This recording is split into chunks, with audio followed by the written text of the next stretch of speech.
So happy that you're here. And without further ado, I will hand it over to Kara to kick off our opening session and panel.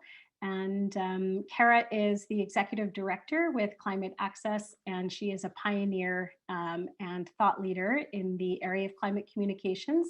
And I've had the fortune of working with her over the past year or more, and have really felt, certainly she's changed my thinking, and also I have felt a lot of support and have drawn courage from her leadership. So thank you, Kara, and I will hand it over to you.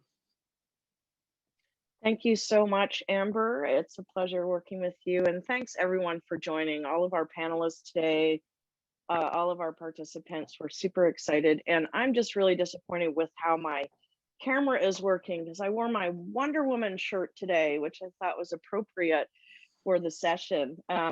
So let's jump in. We've got a really exciting panel, and I want to introduce you to them. We've got some of the top researchers and practitioners with perspectives on how do we communicate with and engage women.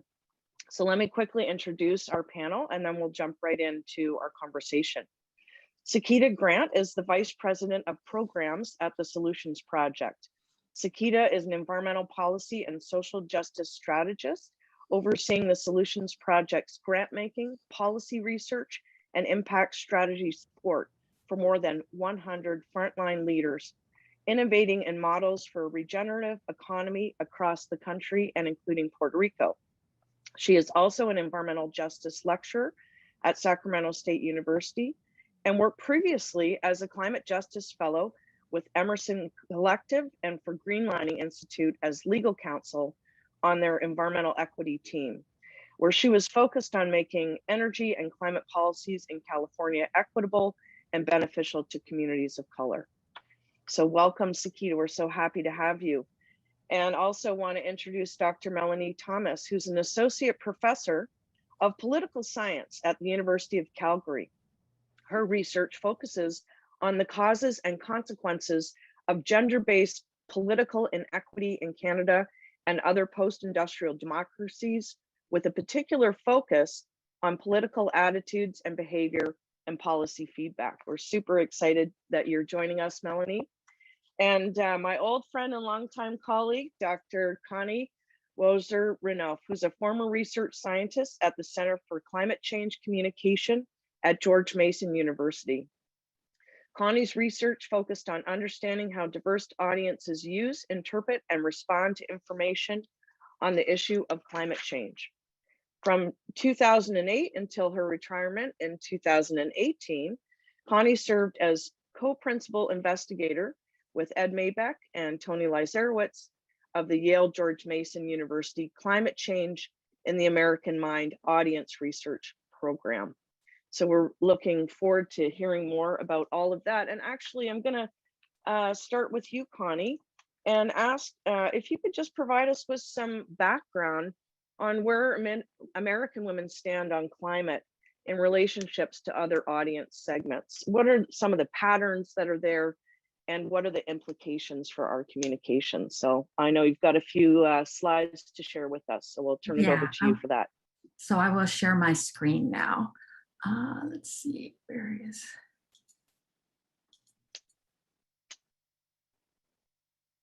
And presenter view, there we go. Here we go. Okay, so what you see is the distribution of public opinion. This is among all Americans, not just women. And I'll break it out in a second by gender.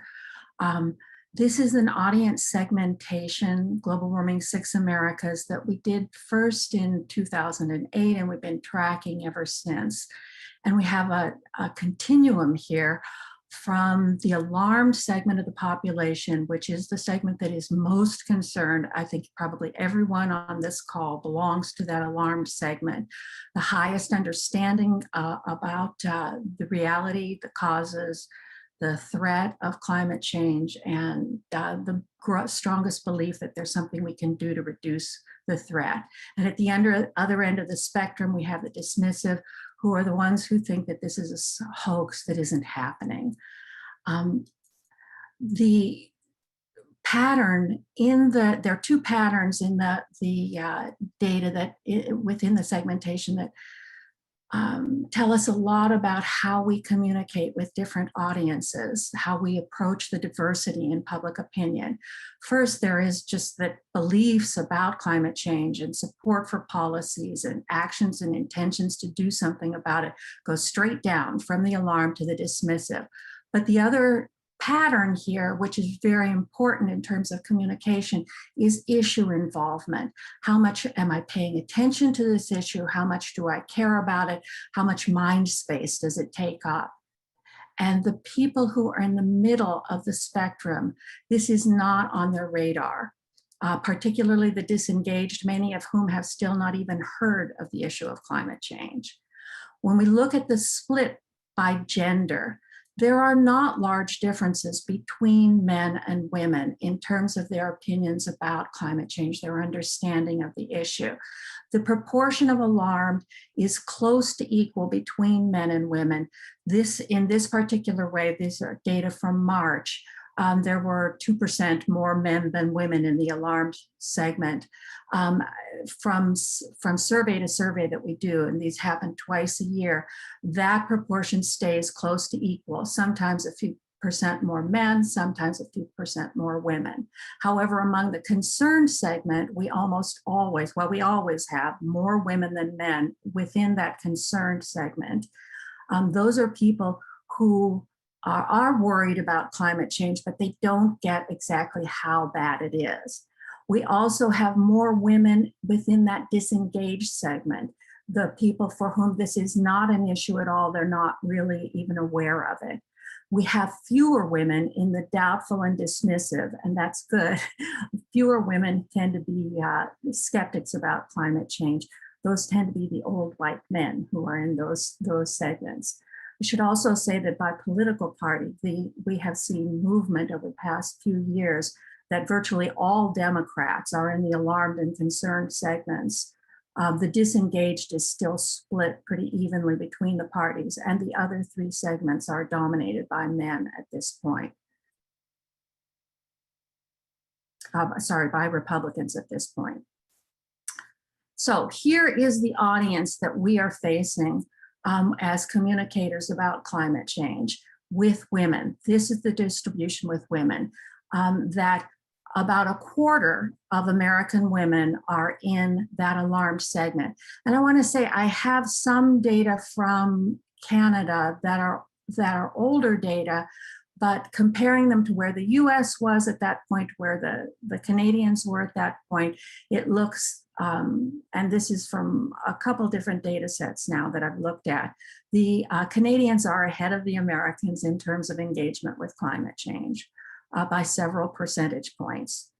But we have essentially a quarter of American women who are in that alarmed segment, another third who are concerned but not as engaged, about 20% in those middle segments, 24%, another quarter who are really not getting it, not engaged, and then 20% who are doubtful or dismissive about the issue.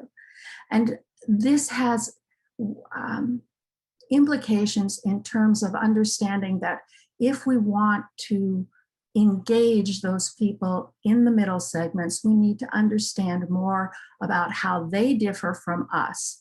Because if we communicate only in terms of our values and understanding and beliefs, we can fail to engage them in the way that we could if we were framing our messages in terms of their values and understandings and beliefs. I wanted to show you just one more slide, and then I can stop and let others go on to others, but I can come back and expand on any of this later on. But I wanted to show you the difference. This is in poking around in the data, this is the major difference that I found between women who are alarmed and everyone else.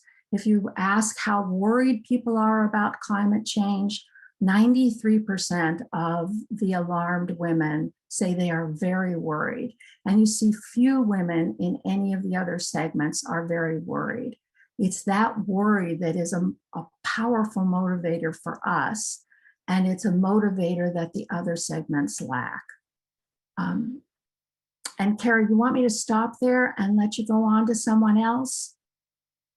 Yeah, that sounds good, Connie, and thanks so much. That was really helpful just in terms of understanding where we're at on that. And I'm really appreciate you looking at the Canadian data as well. And I know Melanie will have more to add on that. But now I want to go to you, Sakita, and just ask if you can provide a little bit of background on the work of the Solutions Project on narratives and cultural change to advance 100% renewable energy in an equitable way, and why in particular the Solutions Project is focusing on funding and supporting organizations led by BIPOC women. Thank you, and thank you, Connie, for bringing forward those amazing statistics. I was looking at, drawn into the slide with the issue involvement and beliefs and concern, and I think that's where looking at the issue involvement line, that's really where the Solutions Project is focused, is to understand who and how and why folks are getting motivated to act, that are getting involved, and learning about the groups of largely women of color who are providing access points to action, that are helping to teach communities, that are helping to kind of, support their, within their communities and beyond, to see the importance and the urgency of the issues around climate change and environmental justice. So yes, I'm Sakita. I'm currently on the island of Borinquen, Taino land, now known as Puerto Rico. The Solutions Project funds and amplifies grassroots climate justice solutions that are created by Black, Indigenous, immigrant, women, and other people of color-led organizations. So we're both a communications media shop as well as a funder. Our narrative strategy and success is really rooted in grassroots grant making. That is the program that I run as VP of Programs. And it understands that people closest to the problems are the most effective at solving them. That's kind of the crux of it. And that's how we kind of got to funding more explicitly in support of women and in support of BIPOC communities. So our communication strategy is driven, like I said, by our grant making program.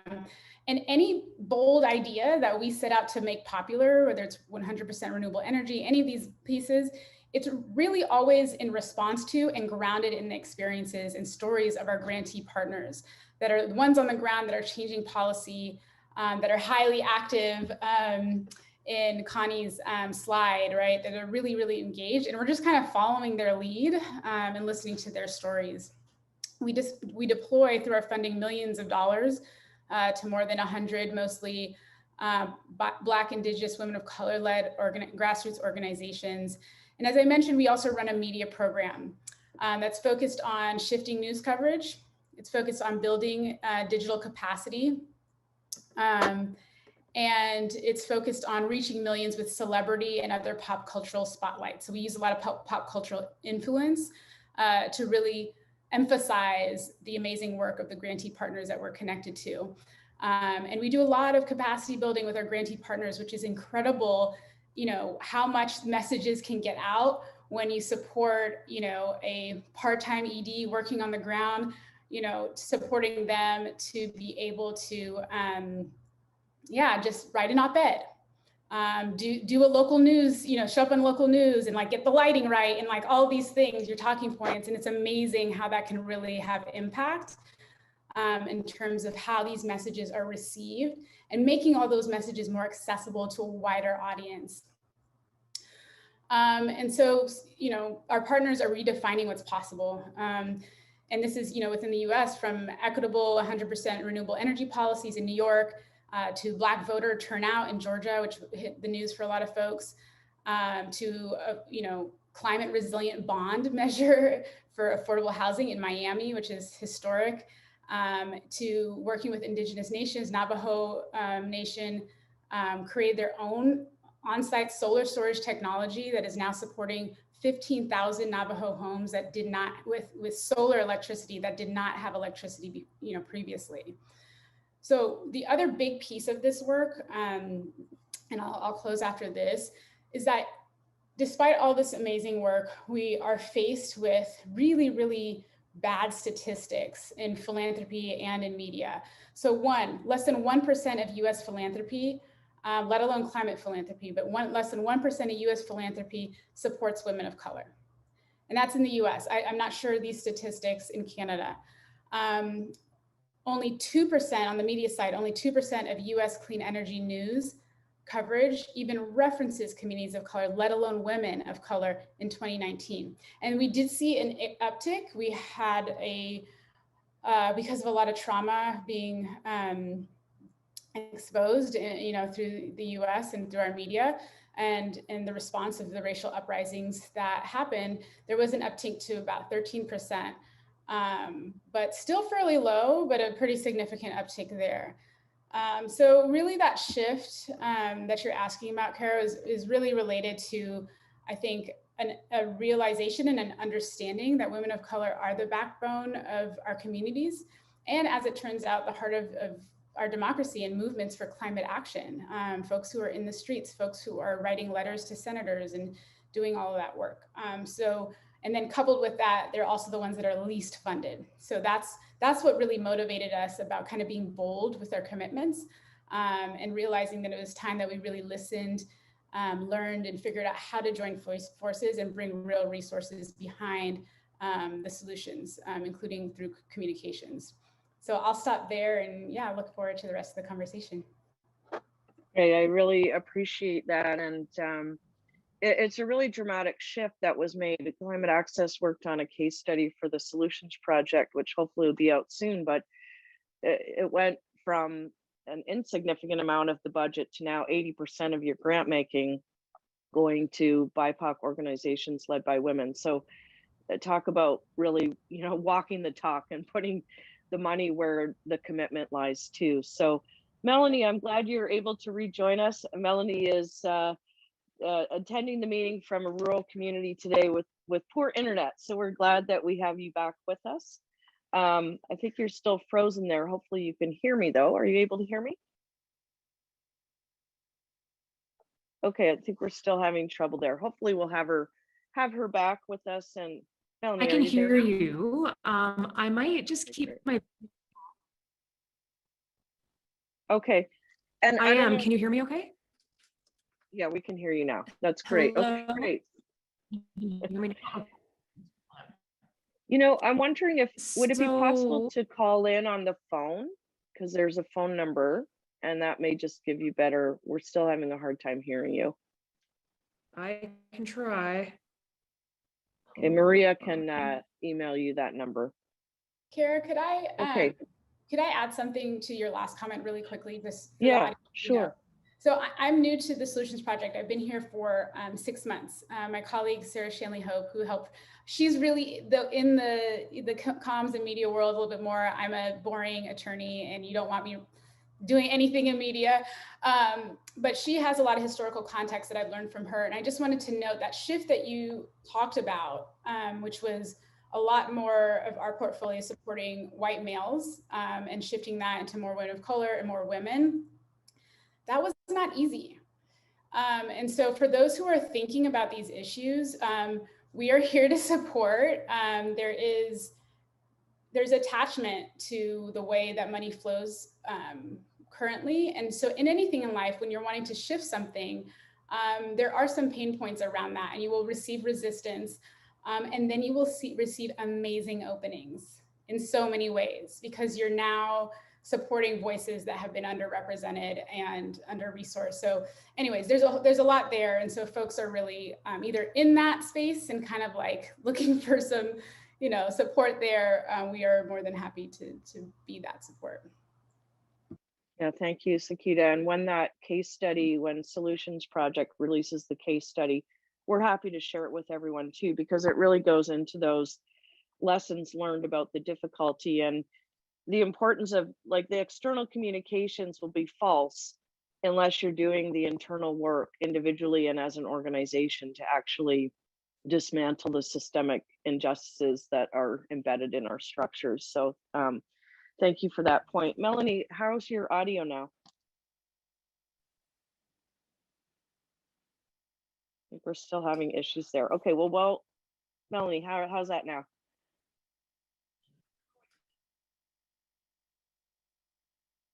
Well, now we know one of the challenges for rural women communicating on climate. So let's just jump in. We'll have Melanie maybe send me a note in the chat when you do have your audio sorted.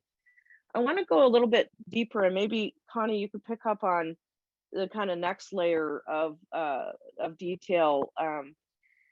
When we're thinking about how do we obviously women, we're a big percentage of the population, even when you break us into the alarmed, etc., there's still a lot of distinctions. Women are not all the same. So can you share a little bit more from your research?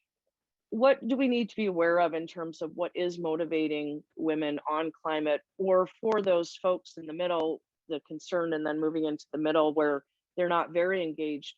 What's holding them back, and what might we do as communicators and movement builders to break down some of those barriers?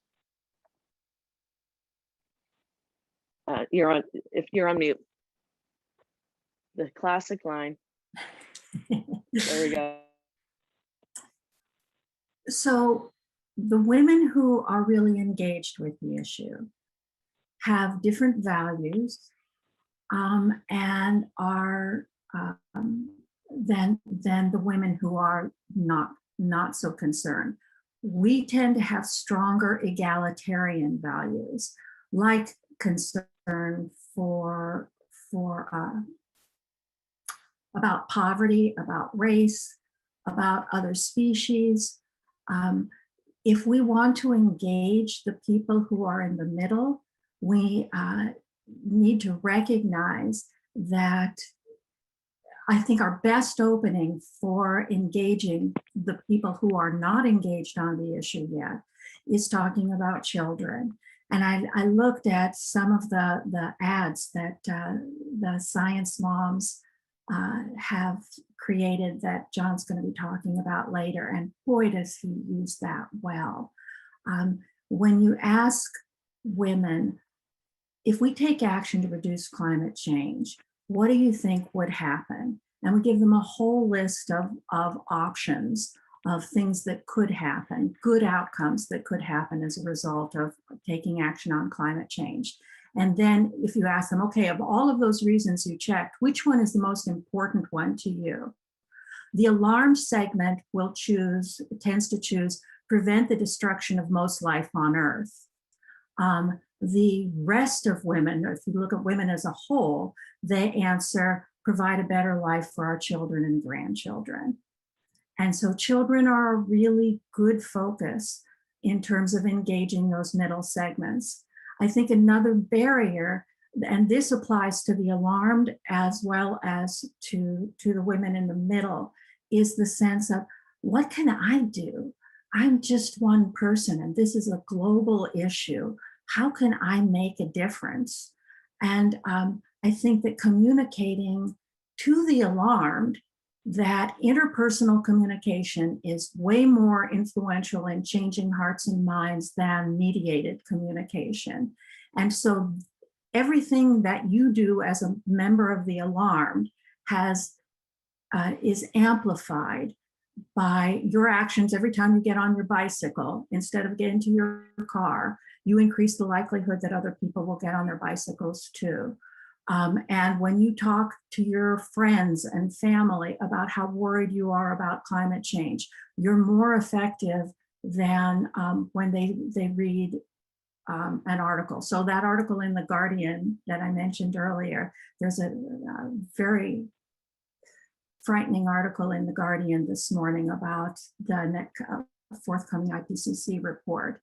That has more impact if it comes from me to the people around me. Hey, I saw this and I am so frightened, than it would if they saw the article themselves. They might not read it.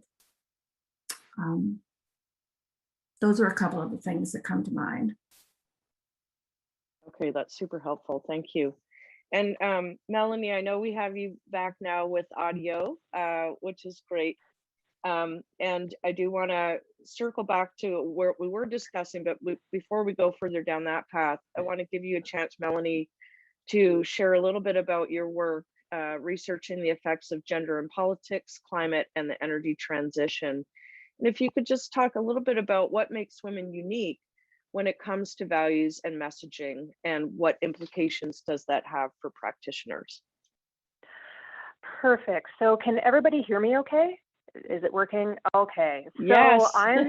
I am coming to you from Treaty 7 territory as well, but I'm in a rural area in the rain shadow of the Canadian Rockies, which means that it's windy and it's hot this week. And these are things that might be exacerbated by climate change, and the internet doesn't work out here when it's windy and hot.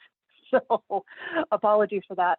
I can, if people have questions specifically about political efficacy and why women tend to report lower levels of this compared to men. I did the bulk of my earlier research on that specific thing. So folks have questions about that in the Q&A, I'm happy to talk about that. But here I'd like to talk about energy transition, two things.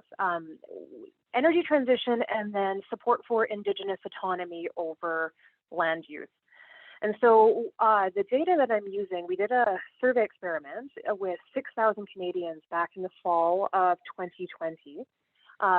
We're focusing across British Columbia, Alberta, Ontario, and Quebec. And what we're looking at is people's general support for explicitly moving away from fossil fuels towards more renewable sources of energy, and balancing that with the perceptions of economic benefit or harm that could come from transitioning or not. And of course, we're particularly focused on Alberta because, Alberta being the heart of Alberta and BC in a lot of ways, where Alberta is the heart of the oil and gas, like bitumen sector of Canada, but also British Columbia has like top exports in terms of natural gas. And so thinking about how individual folks think and feel about this stuff. And then also with respect to Indigenous autonomy, this is the idea about whether or not people think that Indigenous folks should actually be able to stop projects either on or off their traditional territories, right? And so the way that we're looking at this is the higher values that we would code for these sorts of things in our data. It's more supportive of energy transition and more supportive of Indigenous autonomy. And so I'll give the big highlights straight away. All of these things and the public opinion that structures them are very, very similar for women and for men. The difference is that women are more supportive of energy transition and of Indigenous autonomy with respect to energy projects because they are significantly more likely to have the values and beliefs that are associated with being more open to energy transition and Indigenous autonomy. So what are these sorts of things? This would be things like believing in climate change. This would be like rejecting trickle-down like Reagan economics. And this is one of the things I find really interesting where all these folks that are just like the market should dictate and government should get out of everything, they're really opposed to energy transition, which considering the market cues that we're getting in terms of like energy transition is, I find perplexing, but that is what it is. Things like emotional attachment to oil and gas as an industry. So the way that we measure this, it's similar to we call it effective partisanship. So that's that really emotional partisan connection. One of the things that we find is that while partisanship matters, this like emotional attachment to oil and gas as an industry matters more. And so the more closely connected people feel to oil and gas, the more viscerally opposed they are to things like transition and Indigenous autonomy over the land. Things like future hope in oil and gas, working in oil and gas, this idea of anti-elitism, all of these things also matter, but like things like working in oil and gas, net of these other attitudes actually make people more supportive of Indigenous autonomy over projects and things. Other things that also matter are things like ideology. And so the more people identify with the left and moderate positions compared to more right-leaning or conservative positions, the more open they are for these things as well. When I say that these things operate the same way for women and for men, what I mean is that literally there, with very few exceptions, when we look at the levels of people who have like a particular ideological position or a particular emotional attachment to oil and gas or things along those lines, the effect is the same for women and for men. And so the kicker is that women have different levels of these things. They're more likely to believe that climate change is real. They're more likely to be worried about it. They're less likely to think that the future of our economy is in oil and gas, things along those lines. But like in that sense, and the other thing I'd say is I mean, I understand why it's rhetorically persuasive to want to link how we talk about this to our children and our families, but these gender effects hold the net of things like parental status, right? And so there's something about women that like leads them to have like different levels of these values and beliefs that we know that matter. But I still want to really hammer home on this idea that it's those values and beliefs that matter, and they matter for men in the exact same way that they matter for women. And so so I have to admit, I'm a little bit skeptical of targeted campaigns only for women, as if women are somehow very different in terms of these values and beliefs. I think understanding like what work these values and beliefs are doing and who is more likely and less likely to think them is important. But when I look at our data in Canada on this one, I see a very similar process for women and for men, and it's about things like how people think about the market and the economy and how they think about Indigenous peoples and things along those lines. The last thing I'll say, just because I'm a political scientist and I can't help but point out the political side of things, is that conservative ideology or conservative partisanship works as exactly as you'd expect it to. So the more somebody is a conservative, the conservative partisan, the less likely they are to support transition and the less likely they are to support Indigenous autonomy. So too is the case for the Liberals. New Democrat affiliation doesn't actually do much except for the people who identify with the NDP are slightly more likely to support Indigenous autonomy. So partisanship does work in Canada, but it does different work. And again, I don't want to be super cynical. I mean, I could give a totally cynical analysis of that, but I might frustrate myself for that. Yeah. Happy to take any questions folks have about any of this stuff too. Yeah, and I thank you so much, Melanie. And I just welcome everyone. If you have questions for any of our panelists, please do put them in the chat and we'll definitely weave them into our conversation. And that was super helpful, Melanie. And I'm actually not really surprised by what you've said, just in terms of some of the work that we've done in Canada too, and how we've sort of shifted our attachment to resource development from fish and trees to now oil and gas.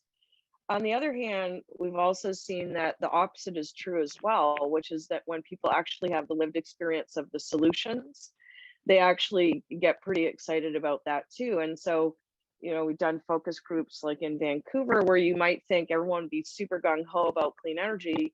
We do focus groups in the 905 area around Toronto, and you actually get more people in the 905 really buying into clean energy because of the level of wind energy expansion there's been, and how people see it now. And they realize it hasn't ruined the economy. People are working in that sector.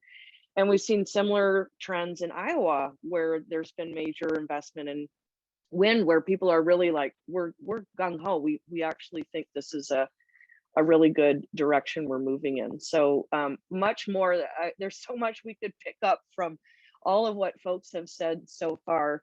But I do want to circle back and pick up on the question I asked Connie and now ask it of Sakita. And then we do have some questions coming into the chat too that I'll bring in. But Sakita, I'm wondering if you could share with me from your experience in the Solutions Project, when the organizations and the women you're funding are out there communicating about 100% clean energy for 100% of the people, what's actually working in terms of them being able to influence their networks, but then beyond into the policy sphere? Because I know there's been a lot of success in that. Yeah, so I will be honest, I don't have statistics. Sarah would be able to answer this better. I can speak a little bit more anecdotally. And I kind of was thinking of this, hearing you talk, Connie, and this is something I've been thinking a lot about, is we fund a lot of grandmothers. There are a lot of grandmothers out there doing phenomenal work. Part-time executive directors taking on the petrochemical industry. Women who are fighting, our water warriors that are fighting, doing these anti-pipeline uprisings that Melanie, in your conversation, you were talking to a little bit, to protect water and protect our land and our future, and getting arrested. Why are we arresting grandmothers? Like, that should be a fundamental question for society. And just to note too, that, you know, for me and others, like when we are like, wait a second, you're a grandmother, you should be, I mean, and let me not speak for grandmothers. You can do whatever you want. I know for if my grandmothers were alive, and for my mom, I would love for them to be kicking their feet up, not necessarily getting arrested to fight, you know, pipelines. But just to say that has a big impact in community, is particularly those children and the grandchildren and the folks who see those grandmothers like, that's like my grandma, you know, why am I not out there doing this work when these women are doing it? And so the value of that, I don't know, maybe we need to write something about or do something on the grandmothers, but it's powerful and it hits you really deep, you know, really motivates you at a deep level, the way that our elder women are stepping up in this way. Yeah, that doesn't give a lot of good statistics, but we do know that, yeah, in terms of what we've seen is that a lot of the women leadership on the ground, because as I had said, are so underfunded and are doing such amazing work, we're seeing like just exponential activation, where these women, in terms of like, you know, where you're putting your money and how much you're able to see as a result, it's tremendous. And so we see kind of like the backbone of these movements growing and growing, and you see them start to show up on more, you know, national news channels and things like that, where you're reaching audiences outside of potentially their local communities. And it gives other women who don't get to see themselves in this work very often, or don't have the peak, you know, inside, where, you know, some of those on your charts, Connie, who are maybe concerned or, you know, trying to learn more about it. And then they see somebody that looks like them and speaks like them and is values aligned, speaking to it, and it really helps to draw folks in, and doing it in a way where you can present those points of access, you know, to say, check us out on social media is a big kind of tool, I think, for this. I think there's ways to expand. We also have folks that go door to door, use door knockers, use flyers, and go to churches, go to schools. There's a wide variety of ways that the movement is using, tools that are being used to activate. But certainly, yeah, I wish I had better numbers, but anecdotally, it feels like it's very powerful. And it sounds like it's as much relational, the types of strategies. It's a lot of it is relational versus broadcast, whatnot. Connie, it sounds like you want to jump in there. Yeah, I just want to add, I think it's important when we do this that we give the people we're talking to something that they can do that that has an impact, that they can feel has an impact, so that they don't feel so small and helpless. Feelings of helplessness are a real barrier to activism. Yeah. Great. And actually, Connie, while we have you there, we have a question for you from Suzanne at Environmental Defense, and that's the Canadian Environmental Defense, not in the US. Does being alarmed concern translate to action? Do concerned citizens tend to vote with climate change as their top?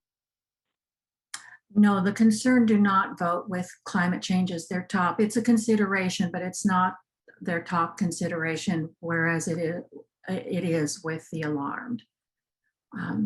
The concerned tend to see this as a more distant threat, and I think that the more we can bring it home, we see this.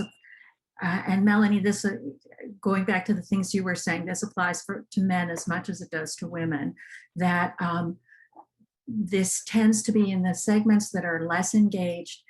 the risk is to other species, it's to people in faraway places, it's to future generations, but it's not to me and mine. Yeah, bringing the risk close to home is important in terms of engaging the audience.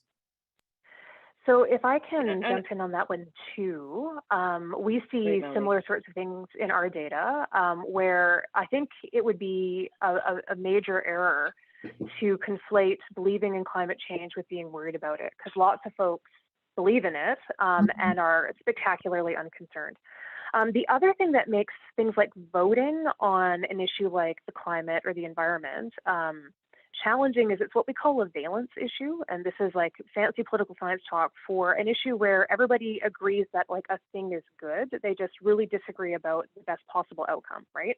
And so everybody wants the environment to be clean and pristine and healthy, but they disagree about what needs to be done to get there, or, and I think in this case, how much work actually needs to be done to get there. And then you have this trade-off with another valence issue, which is the economy, where I know in Alberta we hear things like there's a lot of boom nostalgia, where like people just want their money back from like the boom rather than necessarily dealing with like the climate change stuff and the damage to the environment that we actually have to deal with, right? And so getting people to vote on a valence issue like that is really hard, because you don't have like a strong positional like disagreement about what you want the outcome to be. Everybody agrees on the outcome. In that sense, getting people to vote on that is hard. I did see in the chat very quickly, because it links to this idea about like what happens with partisanship.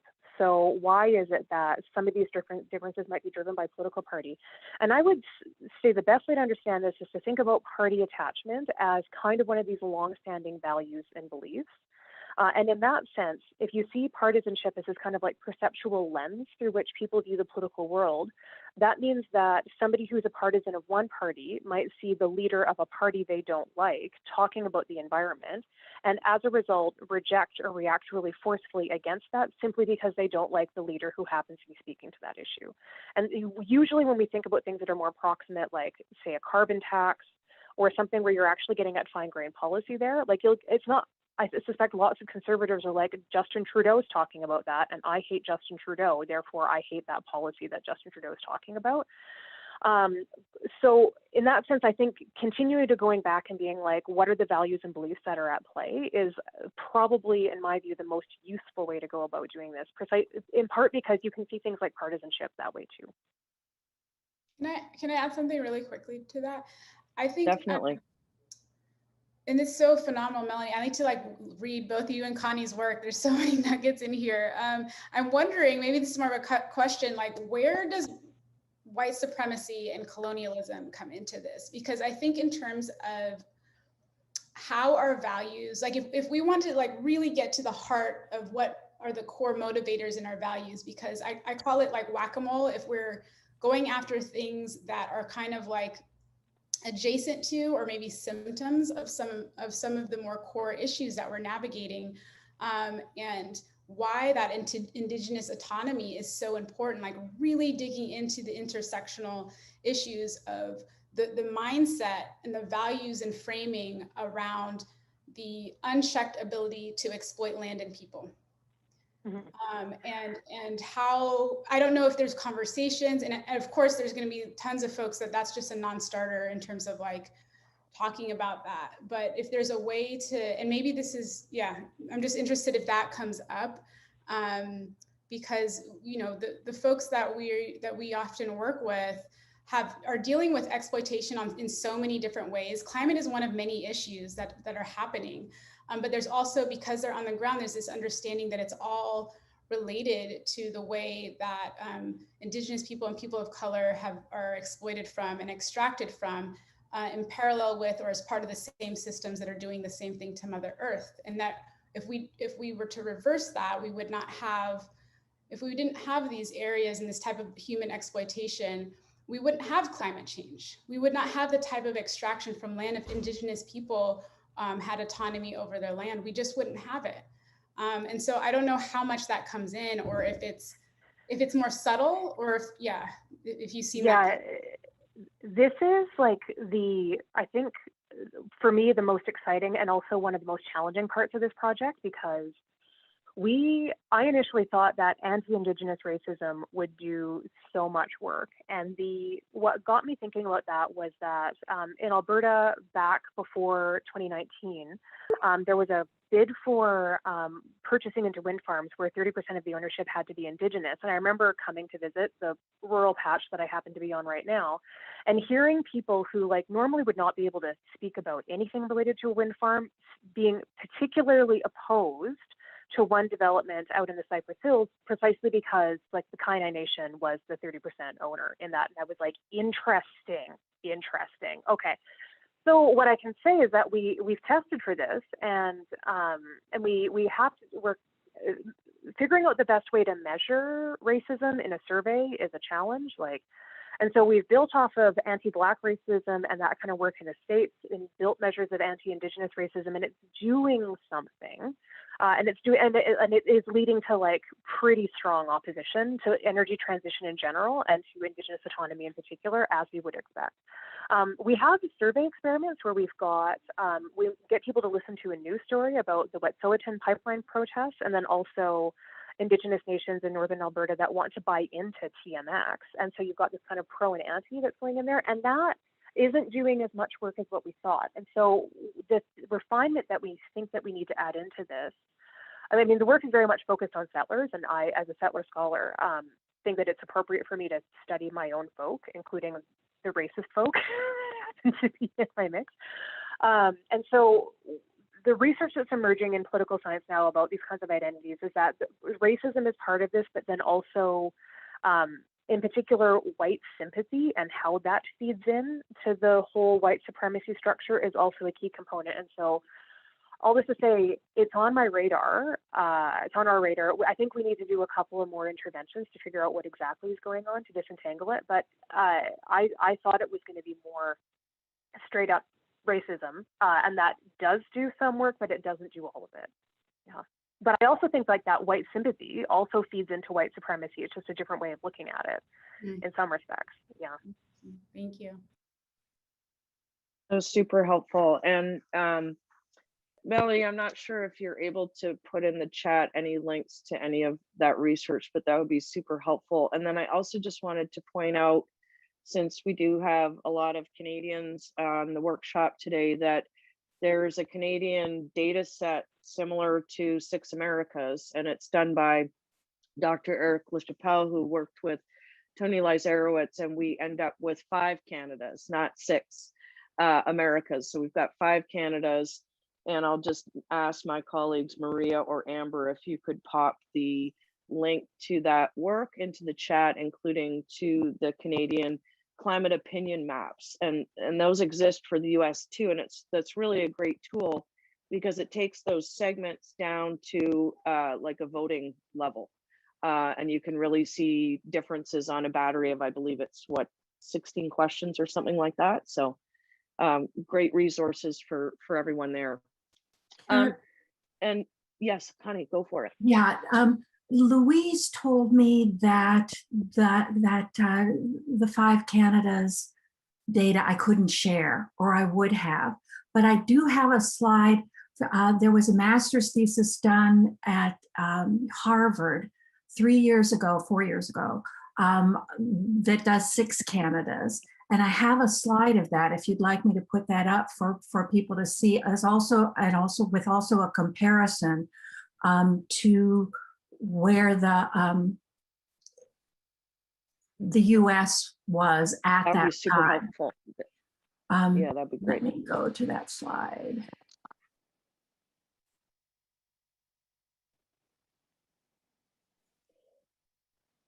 So these are data, these are actually 5 years old now, but this is spring of 2016.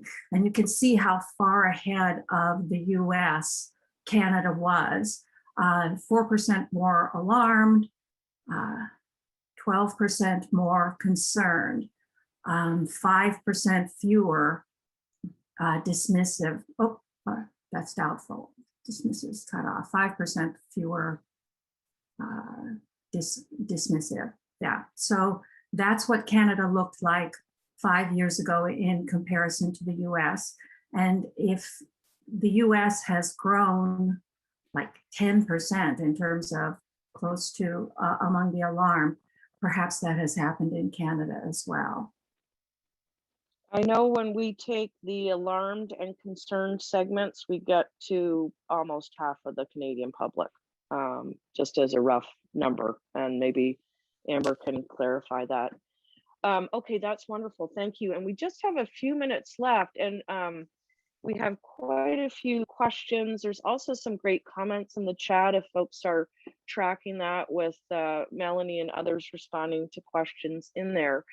But there's a super interesting question from Jessica, and it's about how there are quite a few climate initiatives that focus on innovation, which seems to be defined mostly as tech startup kind of thing, and it often appears very young, white male dominated.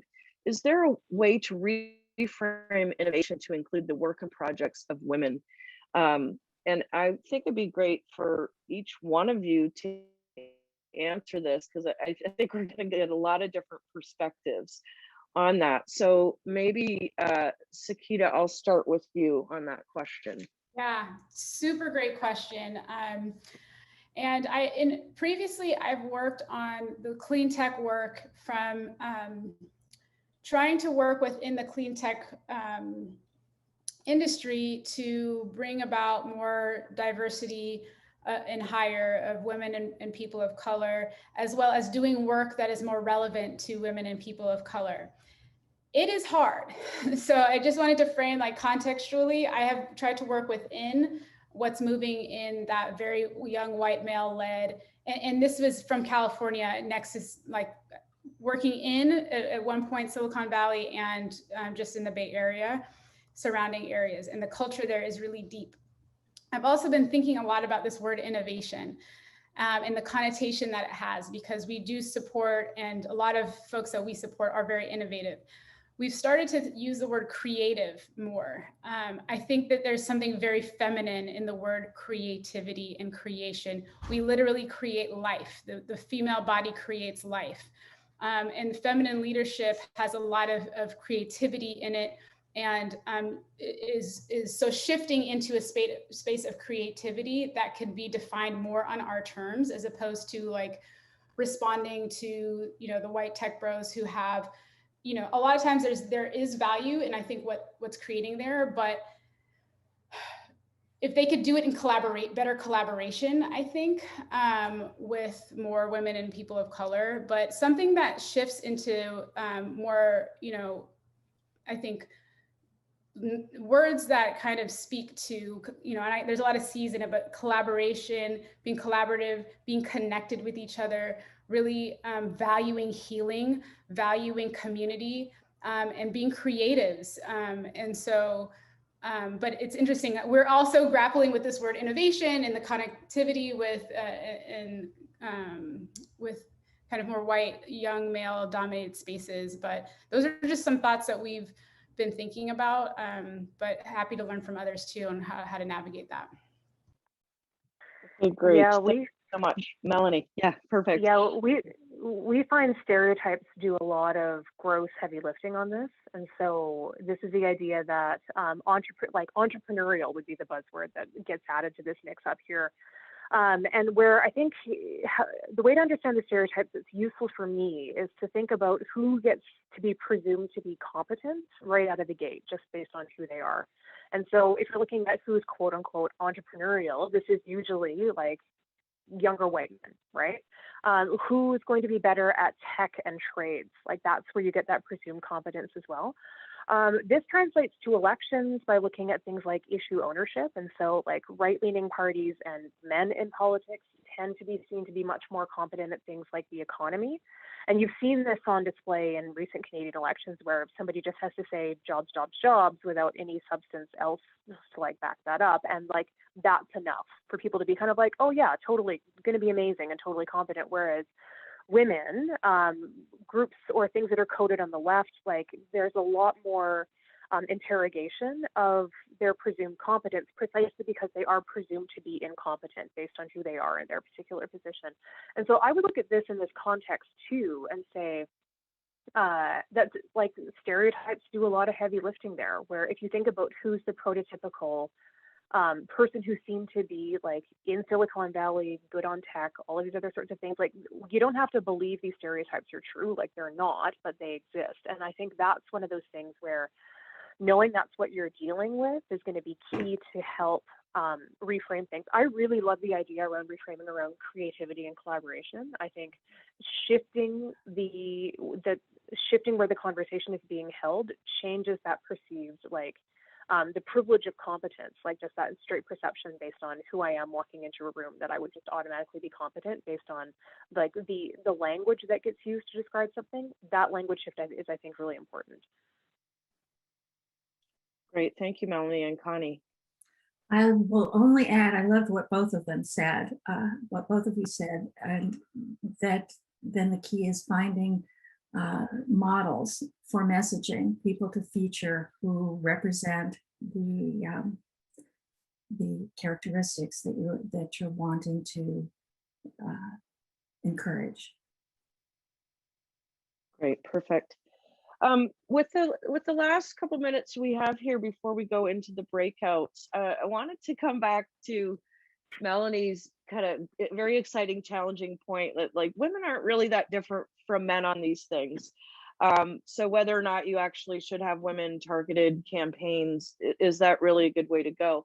And I just want to throw out a question about the influence that children have on women and our attitudes on climate. And I'm just thinking about a relatively new organization in Canada called For Our Kids that basically is a bunch of moms whose kids in elementary school or junior high became climate strikers and woke up their moms to like, wow, my kid is really into this issue. And they were not the alarmed. They were very much, you know, maybe the concerned, if not even moving into those kind of more middle segments. And that's who they're getting to actually engage politically.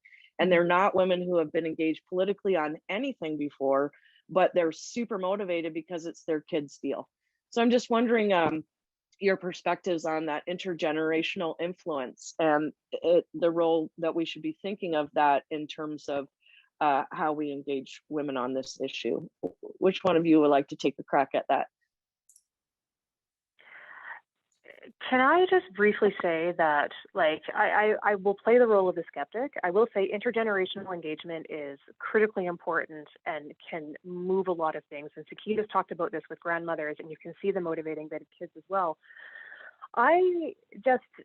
Some of that just strikes me so heteronormative that it's just a stereotype of women and mothers especially being sugar and spice and everything nice. And I can understand why sometimes that is messaging that resonates. But as you're saying this, my question is like, what about their other parents? Like, what about their dads? What if they don't have like, you know, heterosexual families that like look like what you would expect with like the mom that's going to be engaged by their kid in elementary school? I mean, I will say the research shows that women, the person who's most likely to volunteer is a mother with a kid who's between like age 7 and 12, and it's precisely because she gets asked to engage with volunteerism and stuff like that more than anybody else.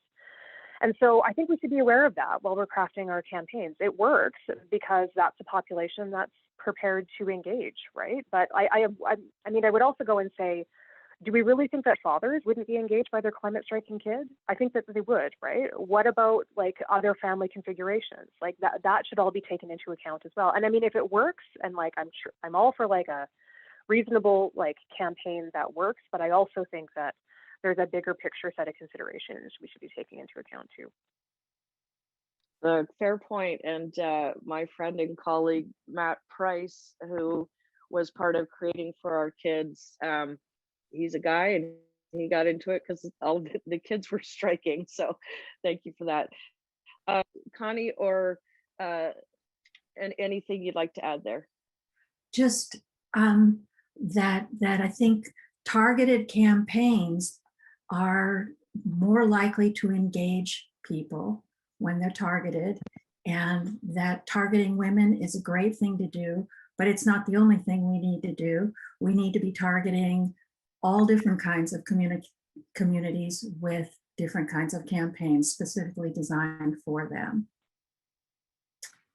Right. Yeah, and Sec- Bob, just anecdotally, Bob Inglis, who runs Republic N, was engaged with the issue of climate change by his kids, saying, I don't know if I can vote for you if you don't take a different stand on this issue, when Bob was in the Congress. So.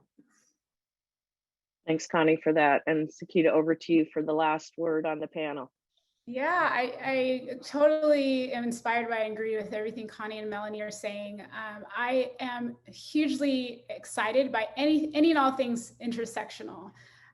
Whether you're talking about intergenerational and you're talking about racial and by gender and everything, I think shedding these silos is the way forward for us to really elevate and face these issues head on. And the intergenerational work is exciting, I think, both as ways to, yes, get people involved, and also like the co-ideation of different generations for me is like, it's just so exciting. I'm energized by the young people are just bringing forward so much courage at this time. And then we have older generations that have wisdom and yeah, the capabilities for me with that type of connectivity with what we can do, it just feels pretty magical. Well, thank you so much. I feel very energized by our conversation and appreciate all of your comments so much. And thank you for being part of this and sharing your experience and wisdom. And I will turn it back over to Amber to move us into the next point.